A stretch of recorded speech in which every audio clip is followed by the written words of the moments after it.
Latest on the work being done by search and rescue teams in KwaZulu-Natal, because more members have been arriving this week, because it's now essentially moved from a search and rescue operation to recovery, basically a search for people who are feared to have been killed in those floods.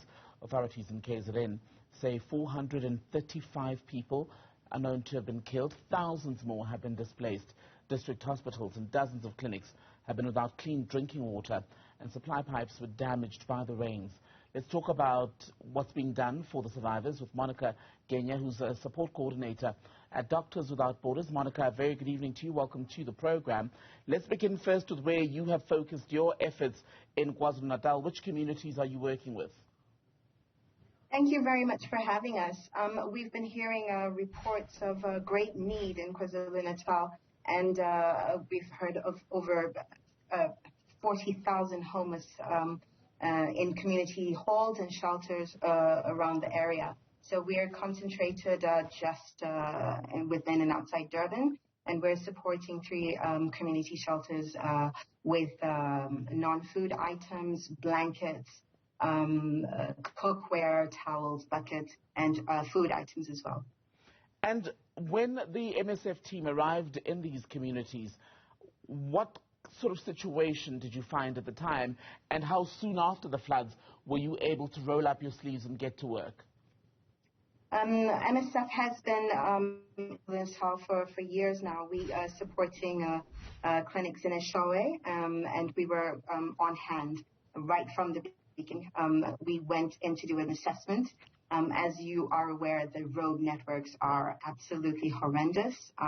It's very hard to be able to find people who need our support, but we have been able to reach communities that need us, communities looking for chronic medication that they're cut off from, communities cut off from supply of water, and as we said, non-food items and food items.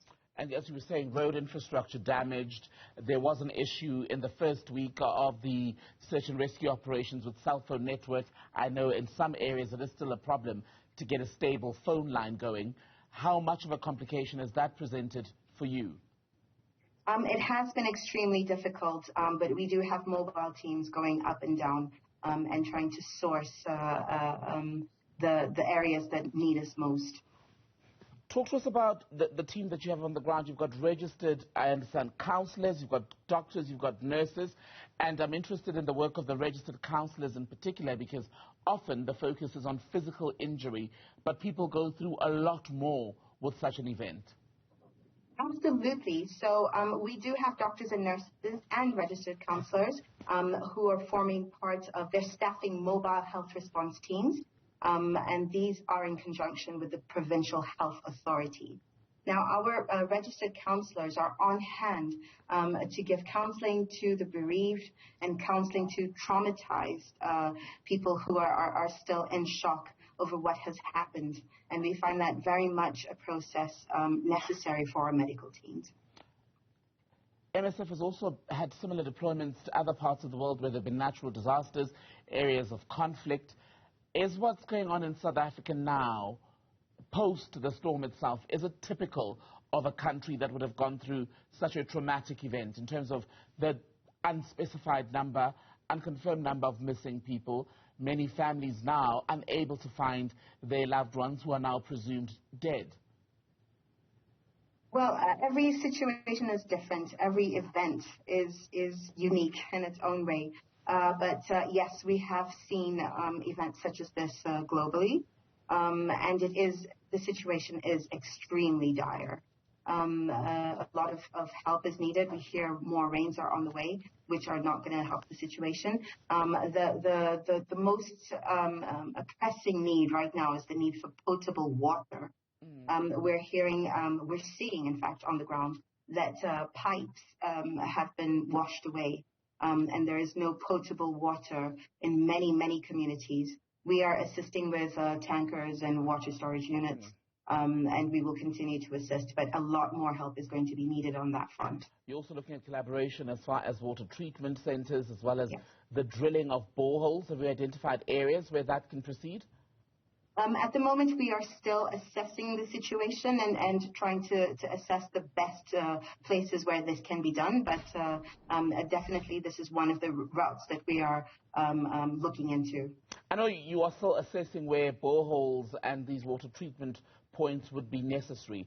Will it be, at this initial stage, mainly a rural project, or may the townships as well be in need? Because there are misconceptions about the availability of clean drinking water in urban centres in this country.